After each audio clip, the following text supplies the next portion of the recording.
नीतीश सरकार का बड़ा फैसला, अब महिलाओं के खाते में सीधे पैसे आने वाले हैं। किसानों को मिलने वाली है बड़ी राहत और छात्रों के लिए भी आई है खुशखबरी। यानी इस बार हर वर्ग को कुछ न कुछ बड़ा फायदा मिलने वाला है, क्योंकि आज के ये फैसले सिर्फ खबर नहीं है, ये वो अपडेट हैं जो आपकी जिंदगी का पूरा हिसाब बदल सकते हैं। तो चलिए बिना समय गवाए शुरू करते हैं बिहार की आज की 50 सबसे बड़ी खबरें। मौसम विभाग ने अलर्ट जारी किया है। बिहार में आने वाले दिनों में ठंड और बढ़ेगी, पछुआ हवाएं चलेंगी, तापमान गिरेगा, सुबह घना कोहरा रहेगा। सामाजिक सुरक्षा पेंशन को लेकर राहत मिली है। दिसंबर किश्त के शेष भुगतान आज शुरू कराने के निर्देश दिए गए। लाभार्थियों के खातों में जल्द राशि पहुंचेगी। छात्रों के लिए जरूरी सूचना सामने आई है। शिक्षा विभाग ने बताया कि लंबित छात्रवृत्ति की राशि 22 से 26 दिसंबर तक चरणबद्ध भेजी जाएगी। किसानों के लिए खुशखबरी है। फसल क्षति सहायता योजना की दूसरी किश्त 23 दिसंबर से जारी होगी। सभी पात्र किसानों को लाभ मिलेगा। महिला स्वयं सहायता समूहों को मजबूती देने के लिए सरकार ने अतिरिक्त कार्यपूंजी देने का फैसला लिया, जिससे ग्रामीण महिलाओं की आय बढ़ेगी। बेरोजगार युवाओं के लिए महत्वपूर्ण अपडेट है। युवा भत्ता योजना के सत्यापन की अंतिम तिथि 28 दिसंबर तय की गई है। ठंड के कारण बच्चों की सुरक्षा को ध्यान में रखते हुए कई जिलों में कक्षा 8 तक स्कूलों का समय बदला गया है। सरकारी अस्पतालों को सतर्क कर दिया गया है। ठंड से बीमार मरीजों के लिए अतिरिक्त बेड, दवाइयां और डॉक्टरों की व्यवस्था की गई। राशन कार्ड धारकों के लिए सूचना है। KYC कराने की अंतिम तिथि 31 दिसंबर कर दी गई है। कोहरे का असर रेल सेवाओं पर दिखा। बिहार से गुजरने वाली कई ट्रेनों के समय में बदलाव किया गया है। ग्रामीण इलाकों के लिए बड़ी सौगात मिली है। मुख्यमंत्री ग्रामीण सड़क योजना के तहत 1200 नई सड़कों को मंजूरी दी गई है। शिक्षक नियुक्ति परीक्षा को लेकर अभ्यर्थियों का इंतजार बढ़ा। विभाग ने कहा परिणाम जनवरी के पहले सप्ताह में जारी होगा। रबी फसल की तैयारी कर रहे किसानों को राहत मिलेगी। बीज अनुदान योजना का लाभ इसी महीने देना शुरू किया जाएगा। ठंड बढ़ने के साथ नगर निगम सक्रिय हुआ। रैन बसेरों में जरूरतमंदों को कंबल और गर्म भोजन उपलब्ध कराया जा रहा है। आंगनबाड़ी सेविकाओं के लिए राहत की खबर है। उनके मानदेय में वृद्धि को लेकर सरकारी प्रक्रिया आगे बढ़ाई गई है। दिव्यांग पेंशन भुगतान में लापरवाही नहीं चलेगी। सरकार ने सभी जिलों को समय पर भुगतान सुनिश्चित करने के निर्देश दिए। पर्यटन को बढ़ावा देने के लिए बोधगया और राजगीर में शीतकालीन विशेष कार्यक्रमों की तैयारी शुरू कर दी गई है।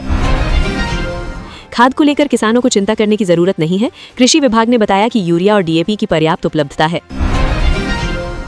कोहरे में सड़क दुर्घटनाएं रोकने के लिए पुलिस ने विशेष वाहन जांच अभियान चलाना शुरू किया है। मनरेगा मजदूरों के लिए राहत है। लंबित मजदूरी भुगतान में तेजी लाने के निर्देश सभी जिलों को दिए गए हैं। महिलाओं और बच्चों के पोषण को लेकर सरकार ने अतिरिक्त पोषण योजना के विस्तार का फैसला लिया है। राज्य में रोजगार बढ़ाने के लिए श्रम विभाग 3 नए रोजगार मेलों का आयोजन करने जा रहा है। सरकारी अस्पतालों में मुफ्त जांच सुविधाओं का दायरा बढ़ाने का निर्णय लिया गया है। बिहार बोर्ड ने जानकारी दी है कि इंटर प्रैक्टिकल परीक्षा की डेट शीट 24 दिसंबर को जारी होगी। ग्रामीण क्षेत्रों में बिजली आपूर्ति सुधारने के लिए ऊर्जा विभाग ने निगरानी बढ़ाने के निर्देश दिए हैं। विधवा पेंशन योजना के नए लाभार्थियों की सूची आज समाज कल्याण विभाग ने जारी कर दी है। डिजिटल शिक्षा को बढ़ावा देने के लिए डिजिटल क्लासरूम योजना का दूसरा चरण जनवरी से शुरू होगा। पंचायत स्तर पर सरकारी सेवाएं पहुंचाने के लिए नए सेवा केंद्र खोलने की योजना बनाई गई है। ठंड से बुजुर्गों को बचाने के लिए स्वास्थ्य विभाग ने विशेष हेल्पलाइन नंबर जारी किया है।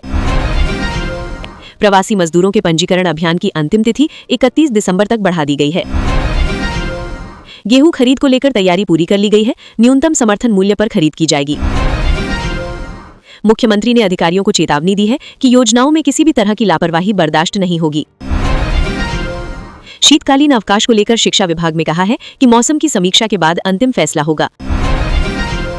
मनरेगा योजनाओं में पारदर्शिता लाने के लिए भुगतान प्रक्रिया को और तेज किया जा रहा है।